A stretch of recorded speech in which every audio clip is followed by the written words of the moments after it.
Assalamualaikum warahmatullahi wabarakatuh. Jumpa kembali lagi dengan saya Udin dalam channel Kim Ude. Asiknya belajar kimia.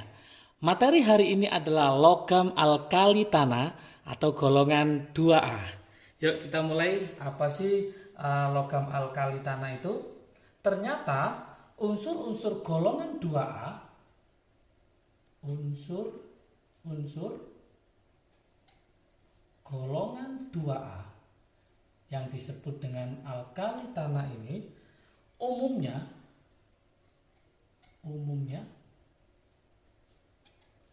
ditemukan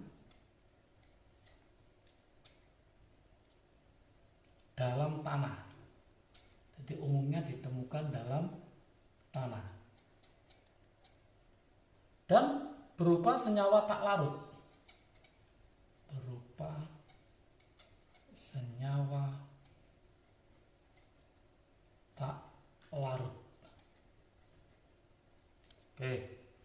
Sehingga disebut dengan logam alkali tanah. Sehingga disebut dengan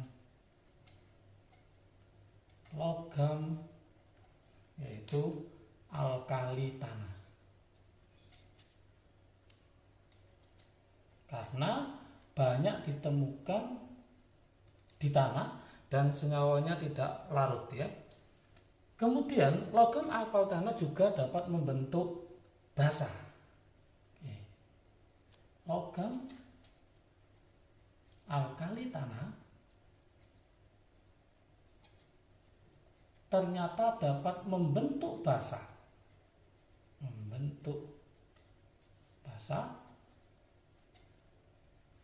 Tetapi lebih lemah ya.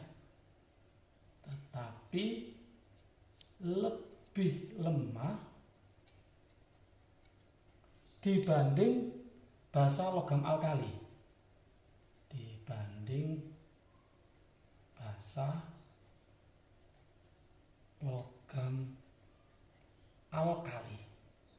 Sudah kita pelajari ya di materi sebelumnya.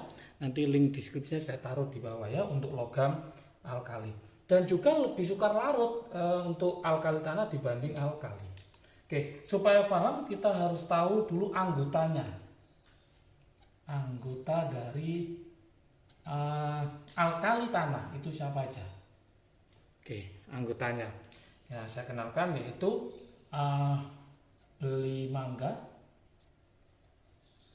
cari srikaya, bawa rambutan.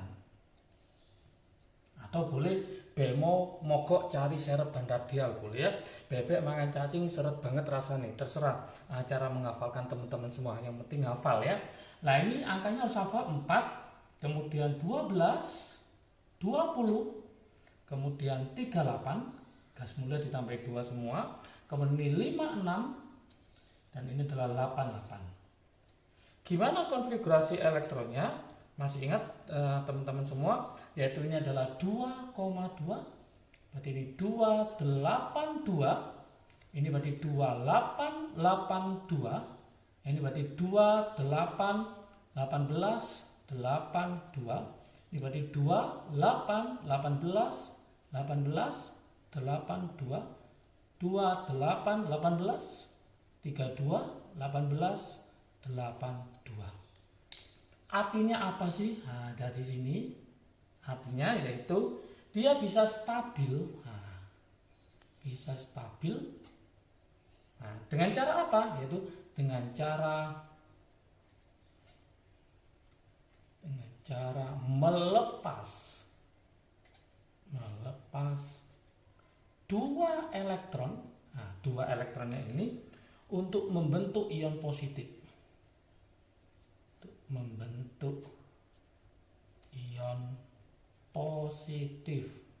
Contohnya misalkan Ca2+, Mg2+, gitu ya. Oke, kebanyakan nanti membentuk senyawa ion.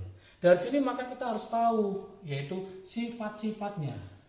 Oke, sifat untuk alkali tanah. Alkali tanah ya. Yang pertama, ini harus paham semua ya. Yang pertama apa? Yaitu dengan bertambahnya jari-jari, penambahan jari-jari atom dari atas ke bawah, jelasnya ya, menyebabkan penurunan energi ionisasi, menyebabkan energi ionisasi semakin kecil.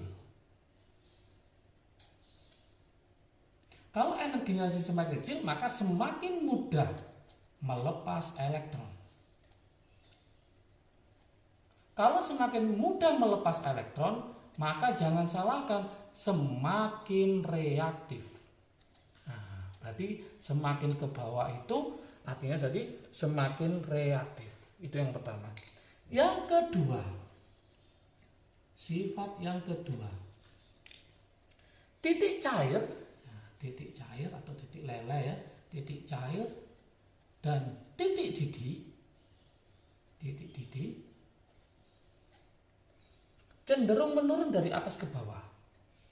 Cenderung menurun dari atas ke bawah.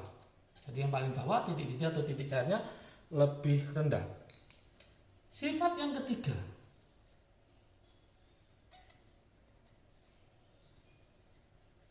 sifat yang ketiga, kerapatan dan kekerasan.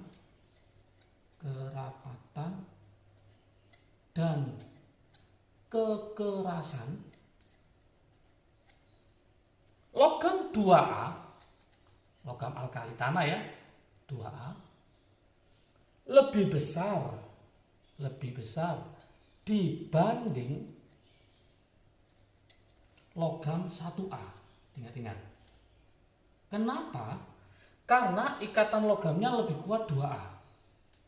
Karena, saya tulis dengan warna hijau ya, karena ikatan logam 2A lebih kuat.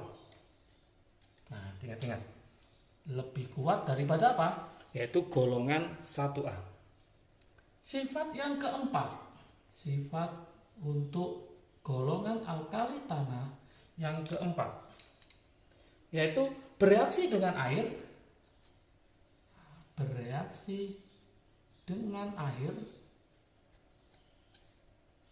membentuk basa dan gas H2, gas hidrogen ya, kecuali Be. Nah, ini saya tulis dengan warna merah aja, kecuali Be. Ternyata Be itu tidak bereaksi dengan air. Tidak bereaksi. Kalau Mg itu bisa bereaksi dengan air panas. Kalau pakai air dingin, dia sulit bereaksi. Untuk CaSrBa maka semakin mudah bereaksi dengan air. Sehingga kesimpulannya golongan 2A itu dibanding dengan golongan 1A itu lebih mudah larut adalah golongan 1A, membentuk basa kuat. Jadi nanti basanya lebih kuat golongan 1A dibanding golongan 2A. Oke. Kemudian sifat yang kelima, saya taruh sini, sifat yang kelima. Dengan non-logam cenderung membentuk senyawa ionik. Jadi cenderung membentuk senyawa ionik. Senyawa ionik ya. Oke. Kecuali lagi-lagi Be. Kecuali Be. Oke, dia cenderung membentuk senyawa kovalen. Cenderung membentuk senyawa kovalen. Jadi semua itu cenderung membentuk ionik kecuali siapa? Be. Jadi Be ini kayaknya sebagai apa ya, istilahnya pengecualian Nah, salah satunya dia itu tidak bereaksi dengan air. Kemudian BE nanti bisa bersifat amfoter, artinya bisa asam, bisa basah. Sifat yang keenam. Sifat yang keenam. Oke. Yaitu merupakan reduktor kuat. Merupakan reduktor kuat. Tapi tidak sekuat golongan 1A. Tidak sekuat golongan 1A atau yang disebut dengan namanya golongan alkali. Oke. Dapat membentuk basa juga tapi tidak sekuat basa golongan 1A. Sehingga bisa kita simpulkan di sini, saya pakai trik asiknya supaya nanti ngerti. Trik asik. Nah, trik asiknya apa? Ternyata 1A dibanding 2A itu menang dalam hal apa? Nah, menang. Jadi 1A dibanding 2A itu menang ya, dibanding 1A dibanding 2A menang dalam hal apa? Yang pertama adalah lebih reaktif. Jadi 1A lebih reaktif. Kenapa lebih reaktif? Karena energi ionisasinya lebih kecil daripada golongan 2A. Yang kedua, menang lagi adalah reduktornya. Reduktornya lebih kuat 1A. Jadi 1A lebih kuat. Yang ketiga, basa. Nah, basa juga lebih kuat. Lebih kuat yang mana? Yaitu 1A. Kemudian berikutnya bereaksi dengan air. Nah, bereaksi dengan air. Ternyata apa? 1A lebih hebat daripada golongan berapa? 2A. Inilah yang membuktikan bahwa ranking 1 itu lebih bagus daripada ranking 2. Logikanya gitu. Ya, karena apa? 1A menang segala-galanya. Tapi di balik kemenangan pasti ada kekalahan. Ya, kekalahannya apa? Saya buatkan trik asiknya. Ya, untuk kekalahan dari golongan 1A. Oke, jadi kesimpulannya nanti 1A kalah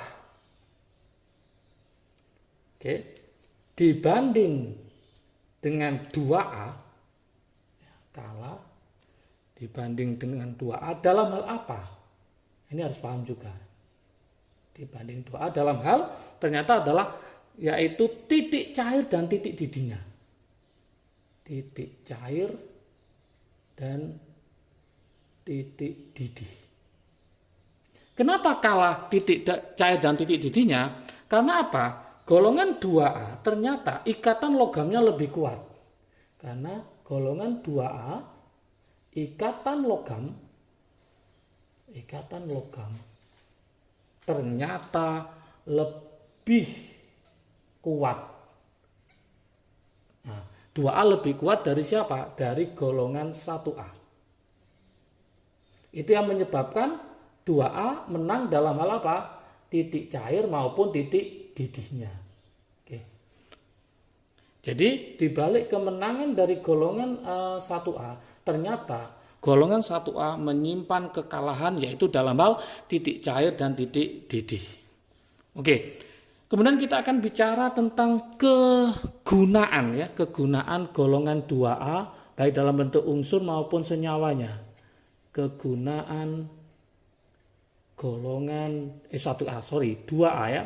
1A sudah kita bahas di materi sebelumnya ya. Silahkan dilihat, ditonton videonya. Saya kasihkan link deskripsi di bawahnya ya. Kegunaan golongan 2A, contohnya di sini adalah berilium Be.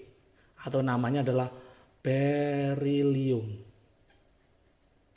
Untuk apa berilium? Nah, kebanyakan adalah untuk membuat alloy paduan ya. Membuat alloy. Dengan apa? Yaitu tembaga dan nikel. Tembaga dan nikel. Oke. Kemudian juga untuk mencegah korosi logam, biasanya untuk mencegah korosi logam. Ini Terus kemudian ada lagi untuk campuran bahan bagian pesawat supersonik, itu juga beryllium ya. Oke, kemudian ada lagi Mg, ya, Mg yaitu magnesium. Magnesium itu kegunaannya, contohnya untuk senyawanya ya MgOH 2 kali, atau yang dikenal dengan namanya magazida. Magazida ini digunakan untuk bahan aktif penetral asam lambung ya. Ini adalah bahan aktif untuk penetral asam lambung. Jadi kalau pas kena asam lambung, maka bisa memakai namanya yaitu magazida, singkatan dari magnesium hidroksida. Ya, ada lagi untuk obat cuci perut ya. Untuk obat cuci perut ya. Obat cuci perut atau namanya obat pencahar. Obat pencahar itu adalah MgSO4 ya. Oke. Kemudian contoh yang lain misalkan kalsium, Ca. Kalsium. Kalsium itu adalah zat mineral utama pada tulang ya. Zat mineral utama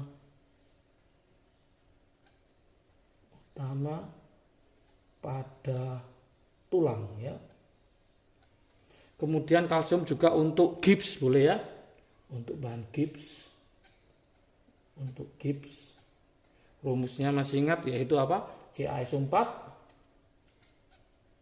2H2O. Oke, masih banyak lagi kalsium ya kegunaannya. Strontium juga untuk memproduksi kaca tabung sinar katoda untuk TV berwarna.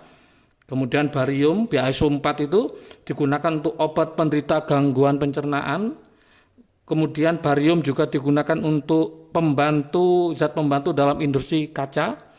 Untuk radium yang paling bawah karena dia radioaktif digunakan untuk mengobati kanker prostat ya, atau sebagai zat pembantu dalam industri cat yang dapat bercahaya. Jadi banyak sekali kegunaan golongan 2A ya. Oke, untuk lebih paham lagi saya buatkan latihan soal ya. Latihan soal saya taruh sini. Latihan soal. Silakan dicoba, dikerjakan. Nanti jawabannya taruh di kolom komentar ya, supaya saya tahu tingkat pemahaman dari teman-teman semua. Oke, soalnya seperti ini. Dibandingkan golongan 1A, dibandingkan golongan 1A, maka unsur golongan 2A, maka golongan 2A memiliki titik-titik gitu ya. Nah, pilihan yang pertama, yang A. Yang A. Jari-jari atom lebih besar. Jari-jari atom lebih besar. Itu yang A ya. Oke. Sekarang yang B. Yang B, energi ionisasi lebih kecil. Energi ionisasi lebih kecil. Oke, yang C sekarang. Oke, yang C, sifat reduktor lebih kuat. Sifat reduktor lebih kuat. Oke, kemudian sekarang yang D. Yang D adalah sifat basah lebih lemah. Basah lebih lemah. Terakhir, yang E, titik leleh lebih rendah. Titik leleh lebih rendah. Oke, silakan dicoba untuk dikerjakan. Jangan lupa kalau sudah selesai taruh di kolom komentar. supaya saya tahu pemahaman teman-teman sudah paham apa belum. Jika video ini bermanfaat bagi kalian, silakan di-share ke teman kalian supaya manfaatnya lebih banyak lagi. Jangan lupa like, subscribe, dan komentarnya ya, supaya video berikutnya lebih baik dan lebih menarik lagi. Kalau menginginkan rangkuman video ini, silakan follow IG Kim Ude atau Soliu ya. Semoga bisa paham semua, sehat selalu, salam sukses dari Kim Ude, asiknya belajar kimia. Assalamualaikum warahmatullahi wabarakatuh.